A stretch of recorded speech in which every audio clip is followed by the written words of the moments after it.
जी इस पॉडकास्ट में आपका स्वागत है। हेलो दोस्तों, हमारे दुनिया के सबसे बड़े शैतान या फिर हम ये कह सकते हैं कि सबसे बड़े क्रिमिनल के बारे में बात करने जा रहा हूं। जिस ट्रू क्राइम स्टोरी के बारे में तुम्हें बताने वाला हूं, अगर ये असली है तो आई थिंक इंसानियत तो खत्म हो चुकी है एंड इट्स बेटर कि दुनिया खत्म ही हो जाए। मैं ये चीज इसलिए कह रहा हूं क्योंकि मुझे ऐसा लग रहा है कि अगर ऐसे लोग दुनिया में एग्जिस्ट करते हैं तो दुनिया बहुत ही खराब डायरेक्शन में जा रही है, बहुत ही गलत डायरेक्शन में जा रही है। लेकिन ऐसे ही केसेस और ऐसी स्टोरीज को ढूंढते ढूंढते मैं एक ऐसे ट्रू क्राइम केस पर आया हूं जो सुनने में फिक्शनल लगता है लेकिन है रियल। ये जो पूरा केस है जिसके बारे में आज मैं बात करने वाला हूं, जब इसके बारे में सच बाहर आया था तो पुलिस स्टाफ को तो सीधा सीधा ये झूठ ही लगा था। पुलिस स्टाफ को ऐसा लग रहा था कि कोई उन्हें एक बहुत ही खराब हॉरर मूवी का एक प्लॉट सुना रहा है। लेकिन जब इस पूरे केस के रिगार्डिंग, इस पूरे केस के अराउंड जो भी एविडेंस था वो धीरे धीरे बाहर आने लगा तो पुलिस के साथ साथ जो पूरी मीडिया थी वो शॉक में चली गई थी। जोसेफ फ्रित्सल एक ऐसा नाम था जो सोसाइटी में बहुत ज्यादा रिस्पेक्टेड था। काफी सारे लोग बहुत ज्यादा रिस्पेक्ट करते थे इस नाम को। लेकिन इस नाम के पीछे जो आदमी था, किसी को आइडिया नहीं था कि उस आदमी के दिमाग में क्या चल रहा है। और दिमाग तो छोड़ो, किसी को आइडिया भी नहीं था कि पिछले कितने सालों से इस आदमी के घर के अंदर क्या चल रहा है।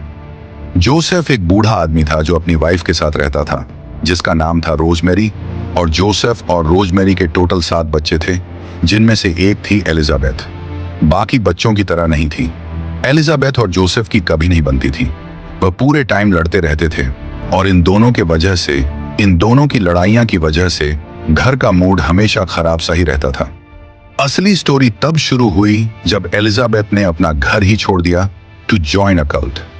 एलिजाबेथ एक दिन रैंडम घर छोड़ के भाग गई किसी कल्ट को ज्वाइन करने के लिए और कोई आइडिया नहीं था कि एलिजाबेथ गई कहां। यह बात बताई गई थी रोजमेरी को, लेकिन जो सच था वह बहुत ज्यादा डार्क था। एलिजाबेथ के घर से भाग जाने वाली जो स्टोरी है वह रोजमेरी को बताई थी जोसेफ ने। लेकिन सच तो यह था कि एलिजाबेथ कहीं भाग के नहीं गई थी। एलिजाबेथ अपने ही घर के नीचे थी, एक अंडरग्राउंड बंकर में, एक सीक्रेट चेंबर में। जोसेफ हमेशा से ही एक सर्वाइवलिस्ट माइंडसेट का इंसान था और उसको ये अंडरग्राउंड बंकर्स और सीक्रेट चेंबर्स में काफी ज्यादा इंटरेस्ट था। इतना कि जोसेफ के घर के नीचे एक सेलर था और जोसेफ ने उस सेलर के नीचे एक सीक्रेट चेंबर बना रखा था। एक बॉम्ब शेल्टर कह सकते हैं या फिर एक बंकर बना रखा था। और इसी बॉम्ब शेल्टर के बारे में किसी को भी नहीं पता था। किसी को नहीं पता था कि उस घर के नीचे जो सेलर है उसके नीचे एक सीक्रेट चेंबर बना हुआ है। यह था कि एक दिन जोसेफ ने एलिजाबेथ को बोला कि मैं नीचे सेलर में एक दरवाजा ठीक कर रहा हूं और मेरे को एक और इंसान की मदद चाहिए। तो जोसेफ ने एलिजाबेथ से मदद मांगी और एलिजाबेथ ने हाँ कह दिया जब वो दोनों नीचे जा रहे थे बंकर में। जोसेफ ने अपनी जेब में से फटाफट एक कपड़ा निकाला जो भरा हुआ था विद ईथर या फिर हम कह सकते हैं क्लोरोफॉर्म से, और उसने वह कपड़ा सीधा उठा के एलिजाबेथ के मुंह पर लगा दिया और साथ ही साथ उसने एलिजाबेथ को बहुत जोर से जकड़ लिया जिससे वो हिल ना पाए। उस कपड़े की वजह से जो भी केमिकल था उससे एलिजाबेथ वहीं बेहोश हो गई। और जब एलिजाबेथ की आंखें खुली तो वो एक सीक्रेट चेंबर के अंदर बंद थी जो उसी घर के नीचे था। घर के नीचे जो बंकर था उसके अंदर काफी सारे रूम्स थे। उनमें से ही एक रूम में एक बुक शेल्फ था और जब उस बुक शेल्फ को साइड में हटाते थे तो उसके पीछे से एक रास्ता जाता था टू द सीक्रेट चेंबर जहां पे जोसेफ ने एलिजाबेथ को कैद करके रखा हुआ था। उस अंडरग्राउंड बंकर में या फिर सीक्रेट चेंबर में कहीं से भी हवा नहीं आती थी। उसके अंदर बिल्कुल भी वेंटिलेशन नहीं था और साथ ही साथ वहां पे सूरज की रोशनी का, सनलाइट का नामो निशान नहीं था क्योंकि वह एक अंडरग्राउंड बंकर था। और उस अंडरग्राउंड बंकर के अंदर जो रूम्स थे वो काफी छोटे थे, जिनकी छत की हाइट, सीलिंग की height max to max 6 foot तक थी। वो चैम्बर काफी छोटा था लेकिन स्टिल उसके अंदर काफी सारे रूम्स थे जिसके हिसाब से 2-3 लोग तो वहां रह ही सकते थे। उस चैम्बर के अंदर छोटे छोटे रूम्स थे, जैसे छोटे से 2 बेडरूम्स थे। एक लिविंग एरिया था, एक स्टोरेज एरिया था। जिस दिन एलिजाबेथ गायब हुई थी, रोजमेरी ने पहले नोटिस करा कि एलिजाबेथ गायब है और फिर उसने सवाल पूछने शुरू कर दिए जोसेफ से कि एलिजाबेथ कहाँ गई, एलिजाबेथ कहीं नहीं दिख रही है, कहाँ चली गई। और उस टाइम जोसेफ ने रोजमेरी को जवाब दिया कि एलिजाबेथ घर से भाग गई है और भाग के एलिजाबेथ ने कोई कल्ट ज्वाइन कर लिया है और वो कभी वापस नहीं आने वाली। जोसेफ छुप छुप के खाना पानी लेकर जाता था उस चैम्बर में जिससे एलिजाबेथ को वह खाना और पानी दे सके। और कुछ दिनों बाद जोसेफ ने डिसाइड कर लिया था कि वो शायद एलिजाबेथ को कभी भी इस चैम्बर से बाहर नहीं जाने देगा। Now comes the really dark part of this story. Joseph Elizabeth को खाली छुपा के नहीं रखता था, साथ ही साथ योसेफ एलिजाबेथ के साथ सेक्सुअल असॉल्ट भी करता था। Joseph kept on sexually assault her 4 to 5 years। Elizabeth इतनी बार सेक्सुअल असॉल्ट हो चुकी थी कि at one point she became pregnant, और उसके बाद Elizabeth delivered that baby in that very chamber. उसी चैम्बर के अंदर she gave birth and started raising the kid. वो बच्चा उसी चैम्बर के अंदर बड़ा हो रहा था, और उस पहले बच्चे के पैदा होने के 1 साल के अंदर अंदर Elizabeth became pregnant again and delivered another baby. तो अब इसके बाद एलिजाबेथ 2 बच्चों को बड़ा कर रही थी उसी चैम्बर में, जिस चैम्बर में ना रोशनी थी ना प्रॉपर वेंटिलेशन था, और उन बच्चों को कोई आइडिया नहीं था कि उस सीक्रेट चैम्बर के बाहर भी एक दुनिया है। And soon after Elizabeth delivered the third baby. लेकिन थर्ड बेबी को योसेफ अपने साथ ले गया। चैम्बर के बाहर ले जाकर योसेफ ने उस छोटे से बच्चे को एक बॉक्स में डाला और अपने ही घर के दरवाजे के बाहर छोड़ दिया।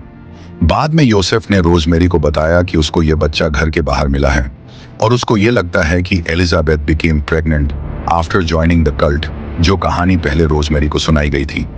उसके हिसाब से जब एलिजाबेथ ने कल्ट ज्वाइन करा तो वो वहां पे प्रेग्नेंट हो गई, और जो बच्चा था एलिजाबेथ ने अपने बच्चे को अबैंडन कर दिया है, और उस बच्चे को वो जोसेफ और रोजमेरी के घर पर छोड़ गई, जिससे जोसेफ और रोजमेरी उस बच्चे को बड़ा कर सके। सरप्राइजिंगली रोजमेरी इस बात को मान गई और उस बच्चे को अपने बच्चे की तरह ही बड़ा करने लग गई। Sexual assault never stopped. Joseph ने कभी नहीं रोका खुद को, जिसके वजह से जोसेफ और एलिजाबेथ के टोटल में 7 बच्चे हुए थे, जिसके अंदर से एक बच्चे की मौत हो गई थी ड्यूरिंग बर्थ। तो टोटल में 6 बच्चे जिंदा थे, जिसके अंदर से 3 बच्चे नीचे चैम्बर में थे और बचे हुए 3 बच्चे ऊपर थे, जमीन के ऊपर रोजमेरी के साथ। तो एक ही वक्त पर 3 बच्चे नीचे चैम्बर में बड़े हो रहे थे, जहां पर ना हवा थी, ना पानी था, ना रोशनी थी, और उसी टाइम पर 3 और बच्चे जमीन के ऊपर रोजमेरी के साथ नॉर्मल तरीके से बड़े हो रहे थे। हर बार जोसेफ यही करता था कि जैसे ही एक नया बच्चा पैदा हुआ, वो उस बच्चे को एक बॉक्स में डालता था और अपने दरवाजे के बाहर छोड़ देता था, और बाद में रोजमेरी को यह कहानी सुनाता था कि ये बच्चा भी एलिजाबेथ का है। सेम कहानी के साथ रोजमेरी 3 बच्चों को पाल रही थी, जो वह बिलीव करती थी कि एलिजाबेथ के हैं। जो 3 बच्चे नीचे चैम्बर में बड़े हो रहे थे, उनमें से एक थी क्रिस्टी, जो 19 साल की थी, जो 19 साल से उस चैम्बर से ही बाहर नहीं निकली। एक दिन क्रिस्टिन बहुत ज्यादा बीमार पड़ गई, चैम्बर के अंदर इतना बीमार कि एलिजाबेथ को भीख मांगनी पड़ी थी जोसेफ से कि वह क्रिस्टिन को हॉस्पिटल ले जाए। इलाज कराने के लिए एलिजाबेथ को चैम्बर के अंदर हर बार योसेफ से बहुत ज्यादा भीख मांगनी पड़ती थी। एंड वन डे जोसेफ ने एलिजाबेथ की बात मान ली और वो क्रिस्टिन को उठा के हॉस्पिटल ले गया। हॉस्पिटल के स्टाफ ने जब क्रिस्टिन को देखा तो उन्हें ऐसा लगा कि वह एक भूत को देख रहे हैं, और उस लड़की के अंदर सीवियर डेफिशिएंसी थी ऑफ विटामिन डी, क्योंकि उस लड़की ने कभी सूरज देखा ही नहीं था। क्रिस्टिन की तबीयत काफी ज्यादा खराब थी, एंड डॉक्टर्स को अगर क्रिस्टिन को ट्रीट करना था तो उनको पता लगाना बहुत जरूरी था कि क्रिस्टिन की बायोलॉजिकल हिस्ट्री क्या है, कि क्रिस्टिन के पेरेंट्स कौन हैं। तो डॉक्टर्स ने यह सवाल जोसेफ से पूछा। योसेफ ने वो सेम कहानी रिपीट करी कि क्रिस्टिन की माँ जब 18 ईयर्स की थी, जब 18 की थी तो वह घर को छोड़ के चली गई थी एक कल्ट को ज्वाइन करने के लिए।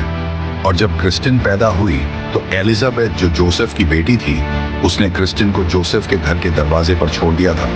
तो जब ये स्टोरी बताई गई, डॉक्टर्स के हाथ में मेडिकल रिपोर्ट थी जिसके अंदर सीवियर डेफिशिएंसी दिख रही थी ऑफ विटामिन डी, और उनको समझ आ रहा था कि कुछ तो गलत है। साथ ही साथ जो जोसेफ की स्टोरी थी वो साथ साथ बैठ नहीं रही थी। डॉक्टर्स को शक होना शुरू हुआ, लेकिन क्रिस्टिन को बचाने के लिए उसकी मदर को ढूंढना बहुत जरूरी था। तो जो हॉस्पिटल में डॉक्टर्स थे, उन्होंने सीधा सीधा इंफॉर्मेशन, ये चीज इतनी बड़ी हो गई थी, एक दिन मीडिया में भी ये चीज आ गई थी कि क्रिस्टिन की फोटो लगाई गई थी, और ये बोला जा रहा था कि इस लड़की की जो मदर है एलिजाबेथ, साथ ही साथ एलिजाबेथ की भी फोटो थी, कि अगर एलिजाबेथ इस न्यूज को देख रही है तो प्लीज वो हॉस्पिटल तक आए, या फिर अगर किसी इंसान ने एलिजाबेथ को देखा है तो वह पुलिस को रिपोर्ट करे। अब यहाँ पर कहानी थोड़ा सा ट्विस्ट लेती है, क्योंकि जिस चैम्बर के अंदर जोसेफ ने एलिजाबेथ और बाकी बच्चों को बंद कर रखा था, सरप्राइजिंगली जोसेफ ने उस चैम्बर में एक टीवी लगाया हुआ था, जिसके अंदर एक दिन न्यूज चैनल चल रहा था, और एलिजाबेथ ने खुद की न्यूज देखी, जहां पर उसको चैम्बर के बाहर वाली दुनिया सारी ढूंढ रही थी जिससे क्रिस्टिन का इलाज करा जा सके।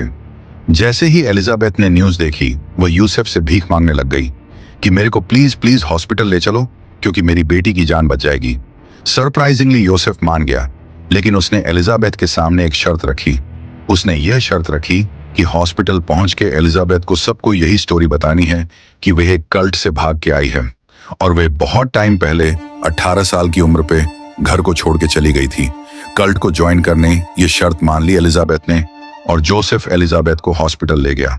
हॉस्पिटल में सारे डॉक्टर्स और सारे पुलिस वाले थे और उन्होंने एकदम से एलिजाबेथ को अरेस्ट कर लिया, क्योंकि उनको लग रहा था कि उस लड़की ने अपने बच्चों को अबैंडन करा है। लेकिन जब प्राइवेट में जाकर एलिजाबेथ और पुलिस वालों की बात हुई तो एलिजाबेथ ने सब सच बता दिया। It's so unbelievable. फुली रह रहे हैं ऑस्ट्रिया में जोसेफ पूरी फैमिली से बहुत दूर है, एक जेल में। अब मैं आता हूं मेन पॉइंट पर। बहुत सारे साइकोलॉजिस्ट थे जिन्होंने यह पूरा केस स्टडी करा एंड उन सब ने एक बात बोली कि यह जो पूरा प्लान था जोसेफ का घर के नीचे बंकर बनाना, जैसे ही एलिजाबेथ 18 की होती है उसको किडनैप करके छुपा के रखना पूरी दुनिया से और नीचे उसको सेक्सुअल असॉल्ट करना और फिर बच्चे करना, ये सब बस ऐसे ही नहीं हो गया था। जोसेफ शायद ये सारी चीजें तब से प्लान कर रहा था जब से एलिजाबेथ एक छोटी बच्ची थी। And I think this make sense, क्योंकि तभी जोसेफ इतने टाइम से उन बंकर्स को और उस सीक्रेट चैम्बर को कंस्ट्रक्ट करने में लगा हुआ था, because he was planning everything. और कमाल की बात यह है कि जोसेफ ने इस प्लानिंग को इतना परफेक्ट बनाने की कोशिश करी थी कि उसको पता था कि अगर वह घर से बाहर भी कहीं जा रहा है 10 से 15 दिन के लिए भी, तो नीचे कोई उस चैम्बर को ढूंढ नहीं पाएगा। और इसी वजह से योसेफ बीच में काफी ट्रिप्स भी लेता था, अलग अलग जगहों पे जाके 15-15 दिन की ट्रिप्स, पीछे पूरे घर को और पूरे चैम्बर को छोड़ के घर के अंदर जोसेफ ये सब कुछ कर ही रहा था, लेकिन बाहर हॉलीडेज पर जाकर एंजॉय भी कर रहा था। और उन वीडियो क्लिप्स को देख के ऐसा लगता है कि 1% गिल्ट भी नहीं था यूसुफ के अंदर। इस पूरे केस के टाइम पर जाते जाते मैं एक सवाल पूछना चाहता हूं तुम लोगों से, ठीक है? ध्यान से सोचना। डू यू रियली थिंक कि जो जोसेफ की वाइफ थी रोजमेरी, उसका कोई इन्वॉल्वमेंट नहीं था इस केस में? Do you really believe the fact कि इस पूरे टाइम में जोसेफ जो कुछ भी कर रहा था रोजमेरी को कुछ भी नहीं पता था? क्या रोजमेरी चुपचाप जो भी बच्चे उसके दरवाजों के बाहर आते थे उनको पालने लग गई थी? तुम्हें नहीं लगता कि रोजमेरी कहीं ना कहीं मिली हुई थी जोसेफ के साथ? मुझे ऐसा लगता है। तो आपको क्या लगता है? आज के लिए इतना ही, फिर मिलते हैं किसी और वीडियो में। Thank you.